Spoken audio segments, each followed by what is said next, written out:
The Chiefs stumbled despite picking up a few new wrinkles. We're going to talk about both sides of the ball coming up in the film room.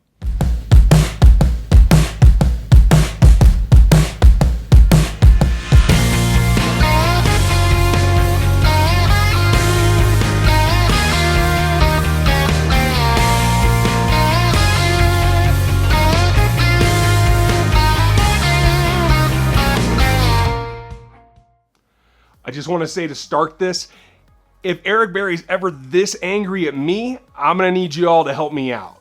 Welcome back to RGR. I'm Ryan, and this is me going rogue. If you're new around here, thanks for joining, and we appreciate you stopping by. And for all of you that have been here before, thanks again. We have a lot to talk about, and there's plenty on both sides to get at. I want to start early and stay on the positive side right now with Pat Mahomes. I thought that he came out and played a decent game. Had a couple of miscues that I thought were just more of a factor of him having to run so much. Again, the Chiefs faced another defensive front in the Chargers that was, a very, very big challenge. Especially, I thought that he felt the lack of Cam Erving was affecting his game. Having to be flush from the pocket. When he did stand up, it was very crowded in there, and I think that really affected how well he was able to deliver the ball. A couple of miscues from the receivers as well, especially a couple that could have changed the whole tide of this football game. So I think overall, you have to say that Pat Mahomes is still on track. Not quite as sharp, but hopefully he can bounce back. I feel like overall he's hit the last couple of weeks between very, very stout defenses and the length of the season, he's hitting a little bit of a wall. So I think he'll be able to power through that. This extra couple of days off this particular week, I think is really going to pay off for them. We will see that soon. But that's where I think he's at, and I don't think anybody should be too worried about it. This offense has to continue to put up points. They got to get back on track and get back into the 30s if they want to try and cover up the weaknesses of this defense, which we're going to talk about here in just a little bit. But if you are new around here and you like what's going on here, hit the subscribe, hit that thumbs up if you like what I'm doing, hit the notifications to find out when new videos go up, and please leave your comments below with the rest of the crew. Now, another positive that I really want to harp on before we get to the defense, because there's plenty to talk about on the defense. I was really, really happy to see what the Williams boys did, and that's what I'm going to call them going forward. I can't use that copyrighted song, but I think you all know where I'm going with it. 1-2 punch is what comes to mind. And I think they're both capable of catching the ball. I think they both showed that. I was glad for Darrel. I think you all know that I've been pulling for him. I think he's got a really interesting combination of power and speed, and he's got good hands. Here, Darrel's going to take the fake handoff, the little play action. He gets hung up in the backfield, but gets the ball and accelerates down that sideline. Makes a nice lunge for the end zone. And this shows that while he's a bigger back, he can still accelerate. And this backfield action is really what sells this play. If he hadn't gotten hung up, I think he would have been a much easier time getting into the end zone. But again, persevered, good blocking out there, and success. In relief, I would have liked to seen them use him on the goal line a little bit more, but I think that's coming in weeks to come. And obviously, what can you say about Damien? Damien showed his speed, showed his ball catching ability just as we expected, but man, he put down some hammers. And he ran with a lot more strength than I had expected him to, especially against one of the best rookie defenders in this league, who may even end up as the Defensive Rookie of the Year. Here, David takes the handoff despite a huge gap right up front, takes it left and finds a crease. He hits Derwin James and bowls him over to the ground. Nice hit for a smaller back. Now, you'll see how just wide this opens up. Might have had a better chance going straight down the field there, but overall, tough running. So those are important plays. It was important for him to give that spark in the run game. They need to do it more. They need to be able to control the ball. And I think between him and the guards that are still hurting, I think that's probably why they got in that position in the last drive that put them where they had to throw the ball. And that's a disadvantaged position for them when they're trying to run out a game. Something that they're going to have to build on and have to get corrected. But I think they'll be able to do it. Now, the defense is a whole different situation. And for a team that should be hitting its peak and getting its best player back, I thought what we saw on the first half was probably the best half of football this defense has played all season.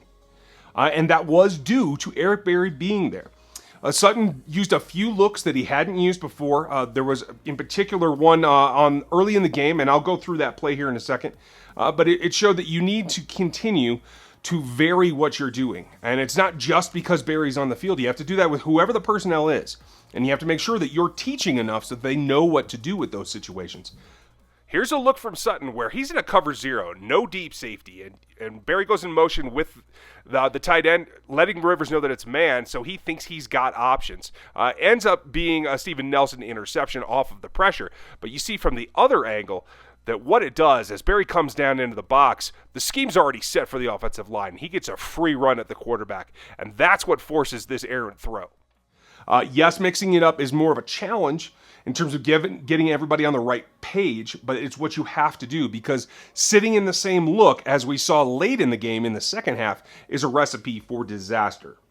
And I think the biggest problem, and that part all falls on Bob Sutton. He's got to continue to do what he can do, and he has proven that he can be somewhat of a mad wizard, come up with some different looks. He can be creative blitzing. They're very successful when they blitz. They just don't do it enough. So that part is on the coordinator. But there's also a severe chunk, and we saw it, and we're going to look at it here in a second, of where the players have to get on the same page and they have to be responsible, especially for an 11-year veteran who was in two of the biggest plays, the biggest problem plays of this game. In the first, we get to see him get torn apart by Eric Berry because he's obviously either not doing what the call is or not understanding what the call is. And that could come back to reflect on the staff as well, if it's just too complex or too verbose, or if it just doesn't make sense. But at this point in the season, it shouldn't be happening at all. And the fact that Eric Berry, who's been out for a year and a half, although he does know this defense better than probably anyone, has to walk in there and get this agitated, that's a problem. Now, Skandrick starts out all right and then tries to back out of it, and Barry has to correct him here. And unfortunately, he's not listening. Barry gets very agitated until he moves back up. Fuller actually drops off and plays that corner out a little bit to the inside, but ends up in an incompletion. So we'll see if they can get that figured out. But that particular player has to figure him out because they have to rely on Orlando Skandrick going down the rest of the season. Again, he was involved in that last play that went awry with the banjo coverage that should have been an inside-out kind of thing, and had communication ability with Fuller there. They should not have had an issue. At the bottom of the screen, we have Skandrick as well as Fuller, and when the motion happens, they communicate about the inside-out. Unfortunately, Skandrick takes the inside man despite being the outside position. Now, they are going to have to rely on Orlando Skandrick, and that's just the way that it is. They have to get this straightened out. I think Barry will help as he plays more. But on the positive side, I thought you saw a good play from Dorian O'Daniel in coverage. He had a couple of nice plays. He showed his athleticism to keep up with a back who's been tearing it up lately. Here, Dorian's going to go up to the line, fake that blitz, but it puts him in a good position once the ball is snapped to get a jam on the back, stay with him, chases him down the sideline, gets horizontal, and makes that play.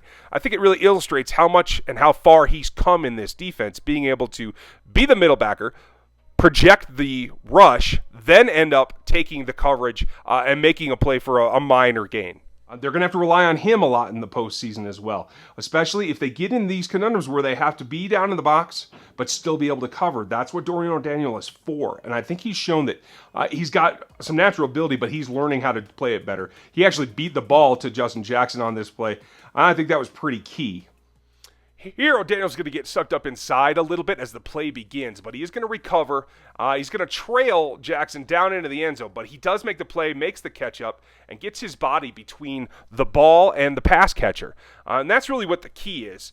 He's going to go out of frame here, but he will catch up, get his body in between, and he will make that play work. And then the other two standouts, obviously, a lot of pressure. Chiefs had 26 pressures in this ball game and still lost. That's incredible. And two guys stood out, obviously, Justin Houston and Chris Jones, 9 apiece.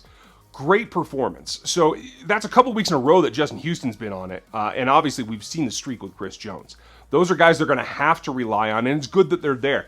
This is the foundation that they can still get things corrected in the back, but they have to continue to get that pressure. Pressure is all important when it comes to this defense, especially in the playoffs as things get colder. So take that away and have a couple of good thoughts about that. I want to see D Ford get back on track. With the three of them swinging for the fences, they're going to be in real good shape. Now, This is going to be a serious contest against the Seahawks. We're going to have to talk about the linebackers coming up, but I'll have that in another video in another couple of days. I'm going to do some lives and maybe some video while I'm gone. I'll be in Kansas City for the holidays, so look for at least some live streams. I'll try to do a video as well, but hang in there with me as I get that schedule knocked down. Thanks for spending all your time today. I'll talk to you next time.